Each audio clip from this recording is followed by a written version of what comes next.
Now faith is the assurance of things hoped for, proof of things not seen. For by this the elders obtained testimony. By faith we understand that the universe has been framed by the word of God, so that what is seen has not been made out of things which are visible.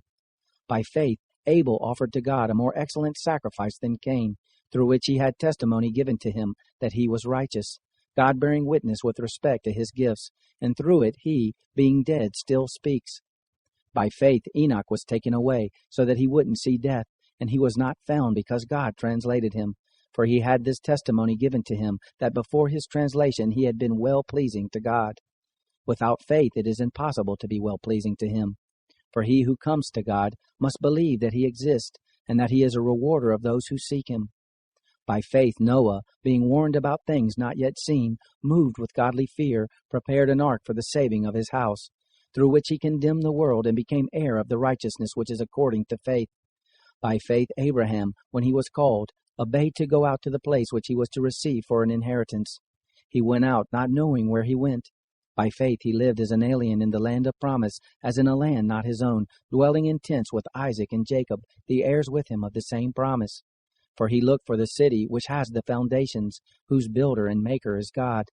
By faith even Sarah herself received power to conceive, and she bore a child when she was past age, since she counted him faithful who had promised. Therefore as many as the stars of the sky in multitude, and as innumerable as the sand which is by the seashore, were fathered by one man, and him as good as dead.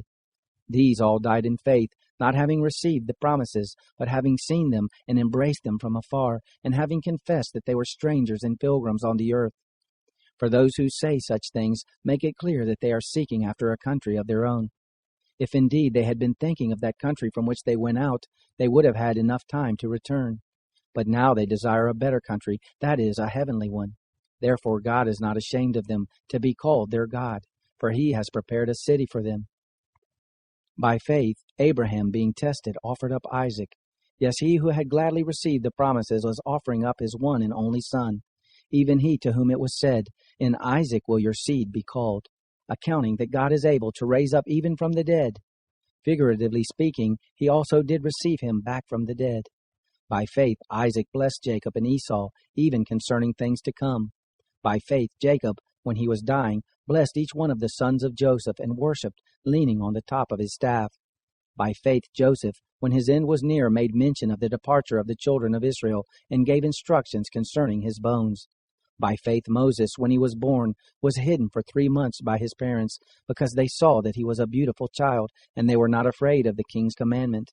By faith Moses, when he had grown up, refused to be called the son of Pharaoh's daughter, choosing rather to share ill treatment with God's people than to enjoy the pleasures of sin for a time, accounting the reproach of Christ greater riches than the treasures of Egypt, for he looked to the reward. By faith he left Egypt, not fearing the wrath of the king, for he endured, as seeing him who is invisible.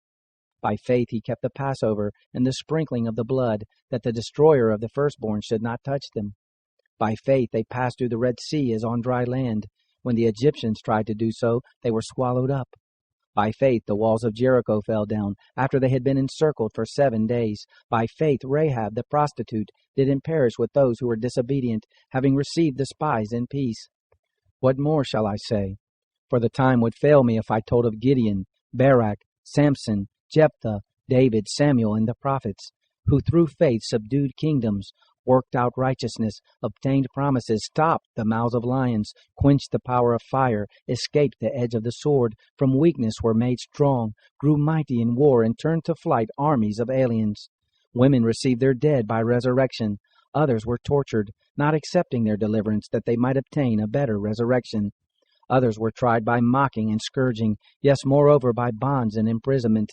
They were stoned, they were sawn apart, they were tempted, they were slain with the sword. They went around in sheepskins and goatskins, being destitute, afflicted, ill-treated, of whom the world was not worthy, wandering in deserts, mountains, caves, and the holes of the earth. These all, having had testimony given to them through their faith, didn't receive the promise, God having provided some better thing concerning us, so that apart from us they should not be made perfect.